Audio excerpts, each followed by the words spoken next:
সবচেয়ে বিপজ্জনক জিনিসটা আপনার ফোনে নয়, আপনার মাথার ভেতরে।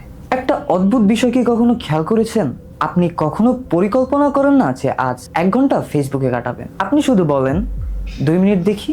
তারপর যখন আবারও বাস্তবে ফিরেন, ঘড়ির কাঁটা অনেকটাই এগিয়ে যায়। প্রশ্ন হলো, এই সময়টা কোথায় গেল?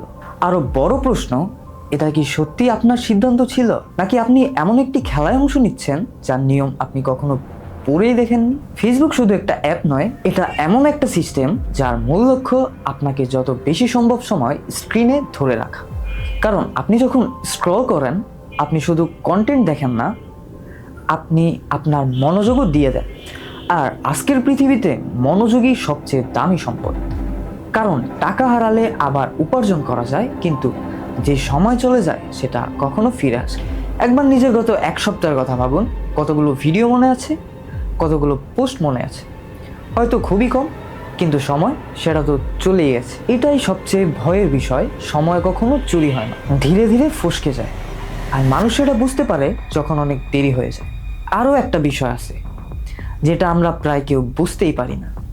ফেসবুকে আপনি পৃথিবীকে দেখেন না, আপনি দেখেন আপনার জন্য বেছে নেওয়া পৃথিবীকে।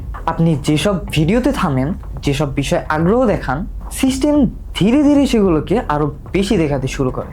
এর মানে আপনার স্ক্রিনে যা আসে তা পুরো পৃথিবী নয়, বরং আপনার জন্য তৈরি করা একটা ছোট্ট জানালা। আর আপনি যত বেশি সেই জানালার ভেতরে থাকেন, তত বেশি মনে হতে থাকে এটাই পুরো বাস্তবতা। কিন্তু বাস্তবতা কখনো এত ছোট নয়। এবার একটা ভিন্ন দিক দেখি। এই একই ফেসবুক হাজারো মানুষের ব্যবসা তৈরি করছে, অনেক পরিবারকে আয়ের পথ দেখিয়েছে, জরুরি মুহূর্তে রক্তের জোগাড় করছে, হারিয়ে যাওয়া মানুষকে খুঁজে পেতে সাহায্য করছে, দূরে থাকা মানুষকে কাছাকাছি এনেছে।